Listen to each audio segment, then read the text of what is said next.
5 problems with Google Glass. Let's talk about that. One main problem with the Google Glass would be that people would probably be very concerned if you're just walking around with a little camera on your head. I mean, it seems silly because they're not too concerned about it when, like, you have, like, your smartphone out. But if you think about it, when you actually take your smartphone out and you pull it and you have your camera on the back and you're pointing it right at them, even if it's on or off, they're still kind of going to be concerned, thinking that you're taking a video or whatnot. So I imagine if you're in a conversation with them and you're looking at them and you have Google Glass on your face with the camera right there, they're probably going to be kind of concerned. To me, I think it's a cool idea, but it doesn't seem very practical because there's the whole GPS system, so say if you get lost, then you can just use your GPS to get back to wherever you were going. So if you were biking, you had to have the Google Glass with you to use the GPS system. And that doesn't seem too practical, like I was saying, because are you really going to want to take a $1,500 headset with you when you go biking? Because I know from personal experience, with my glasses, if I look down, a lot of the times they'll fall off. And of course they didn't right there, but, you know, if that falls off, then you ride over it with your bike, you're probably not going to be too happy. The third problem with Google Glass is that the places where it's kind of accepted to wear that would be very slim. If you're out in school or in public, you're probably not going to be accepted when wearing Google Glass. Because I know at my school, at least, and I feel like most workplaces or at any school really, you would not be allowed to just bring a camera that's sticking on your head. Like, do you go to work wearing a GoPro? Yeah, I just don't think that'd be very accepted. You can wear it at your house or in your car or whatever, and that's cool. But if you're at your house or in your car, then you probably have a GPS or games that you can play anyway, so it seems, like I said, redundant. But it's still kind of cool. The fourth main problem, well actually no main problem, because there's 5, but I think a big problem with Google Glass is the price. It costs $1,500. You can buy, like, Samsung Galaxy S5, like, max size or whatever capacity, whatever you want to call it. And the off contract, that's like $700, I think.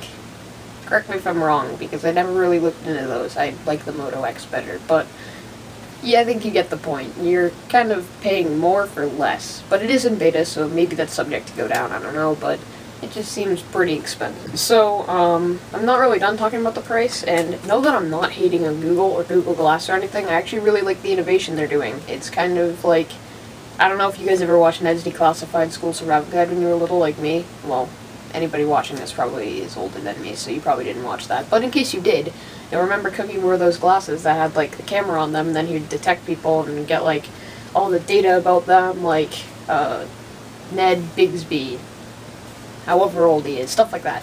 So it was kind of cool because growing up, since I have glasses, I was always like, that would be the coolest thing to have that. But it doesn't really do anything like that, and it's ridiculously expensive for what it does do. Because the way that I see it is if you take a smartphone that has camera and video and games and whatnot, and not the greatest specs, being that thin, it's like that thick on the side. And I imagine being that thin that you probably can't fit a big battery or a pretty good processor or video card in there or anything. So I mean, you're kind of paying for like a normal smartphone, but a little less specs, so it's an okay phone. You add the fact that it's on your face, make the screen completely small, put it right there, it's cool, right? But you also have to add $1,300 to that, and that just doesn't seem right for something that's less features than a real smartphone. Also, if you watched MKBHD's video about this, also subscribe to him because he's literally the god of all things tech. He's awesome. Subscribe to MKBHD now. But anyways, if you watched this video on Google Glass Explorer Edition Explained, he talked a lot about the price is probably going to go down because they're still in beta now. He asked the people how much they'd pay for it, and this is what they said. That kind of speaks for itself. This is kind of the main thing. Like, as you can probably tell, I'm wearing a Monty Python shirt, and I don't know. I guess that's all I can say, but I'm not really the most stylish person. But I still do care about things that look weird or not. I'm not like trying to offend any of the YouTubers, but I'll probably throw in a couple pictures of them.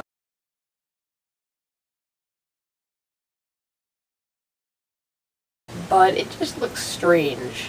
Like, it looks all thin and wiry, and it kind of looks uncomfortable. I know with my glasses, what I did was I purposefully went out and bought glasses that didn't have nose pieces, because nose pieces are kind of painful sometimes. They will like dig into your nose and really hurt and stuff. I purposely bought glasses that didn't have nose pieces. They're just built into one thing.